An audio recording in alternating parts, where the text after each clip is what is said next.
எல்லோருக்கும் வணக்கம். மாடி தோட்டத்தில் இன்றைக்கி நம்ம ஒரு அழகான அறுவடையை பார்க்கலாங்க. இதுதான் எனக்கு முதல் அனுபவம் கூட. நம்ம மாடி தோட்டத்தில் பார்த்திங்கன்னா பெருவள்ளிக்கிழங்கு, ராசவள்ளிக்கிழங்கு, வெத்தலைவள்ளிக்கிழங்கு இது மாதிரி இதுக்கு நிறைய பெயர்கள் இருக்குங்க. இந்த பெயர்களில் அழைக்கக்கூடிய ஒரு கிழங்கை தான் இன்றைக்கி அறுவடை பண்ணி எடுக்க போகிறோம். நம்ம மாடி தோட்டத்தில் ஏகப்பட்ட கிழங்குகள் அறுவடை பண்ணி எடுத்திருக்கோம். இந்த பெருவள்ளிக்கிழங்கு, ராசவள்ளிக்கிழங்கு இப்போ தான் முதல் முறை. இது பார்த்திங்கன்னா ஒரு 10 மாதத்துக்கு முன்னாடி என் மாடி தோட்டத்தில் நடவு பண்ணேங்க. நடவு பண்ணும்போது இந்த கிழங்கு பார்த்திங்கன்னா நான் கருணக்கிழங்குன்னு நினச்சி தான் இதை நான் நடவே பண்ணேன். இந்த செடி வளர்ந்ததுக்கு அப்புறம் தான் எனக்கு தெரிஞ்சுது இது ராசவள்ளி கிழங்கு, வெத்தலைவள்ளி கிழங்குன்னு. ஏன்னா இது கொடி பார்த்திங்கன்னா ஒரு மாதிரி பர்பிள் கலரில் இந்த கொடி வந்ததுங்க. இலைகள்லாம் பார்த்திங்கன்னா வெத்தலைவள்ளி கிழங்கு மாதிரி நமக்கு இந்த வெத்தலை எப்படி இருக்கும் அந்த மாதிரி இதோட இலைகளும் வந்தது. அதுக்கப்புறம் தான் நான் இதை நிறைய பேர்கிட்ட கேட்டேன். அவங்க சொன்னது தகவல் என்னென்னு பார்த்திங்கன்னா ராசவள்ளி கிழங்கு, வெத்தலைவள்ளி கிழங்கு இது இல்லைனா பெருவள்ளிக்கிழங்குன்னு கூட சொல்லுவாங்க. இதிலே நிறைய ரகங்கள் உண்டு. அதில் இது ஒரு ரகம்னு சொன்னாங்க. பார்த்திங்களா, கிழங்குலே எத்தனை வகையான கிழங்குகள் இருக்குங்க. இதெல்லாம் நம்ம மாடி தோட்டம் வச்சதுனால தான் எனக்கு தெரிய ஆரம்பிச்சுது.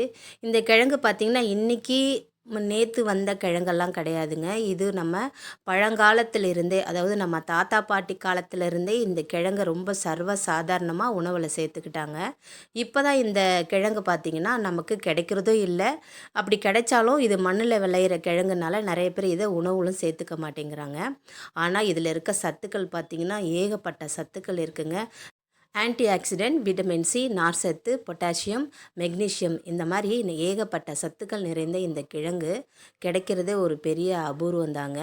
அதுவும் இந்த மாதிரி கிழங்கு, அதாவது பழங்காலத்திலிருந்தே நம்ம பயன்பாட்டில் இருந்துக்கிட்டு வர கிழங்கை நம்ம இப்போ பயன்படுத்துகிறதே கிடையாது.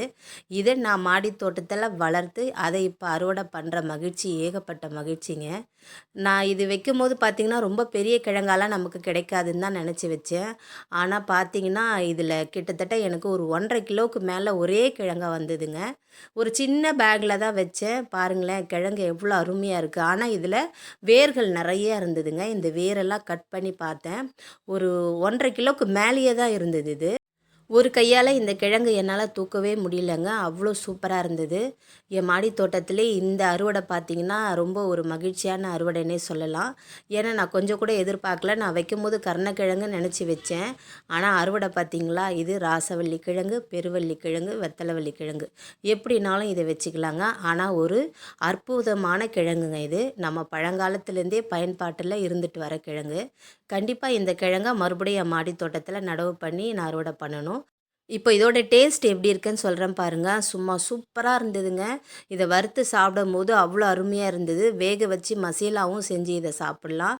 இந்த கிழங்கு கெட்டே போகாதுங்க. நம்ம ஒரு வருஷத்துக்கு மேலே கூட இந்த கிழங்கை நம்ம வச்சுருந்து சமைச்சு சாப்பிட்லாம். லேசாக வாடுமே தவிர, ஆனால் இந்த கிழங்கு ரொம்பவே நல்லாயிருக்கும், கெட்டே போகாது. இந்த பதிவு பிடிச்சிருக்கோம் நம்புகிறேன். லைக் பண்ணி, ஷேர் பண்ணி, சப்ஸ்கிரைப் பண்ணுங்கள். இன்ஸ்டாவில் நம்ம பேஜை ஃபாலோ பண்ணிக்கோங்க.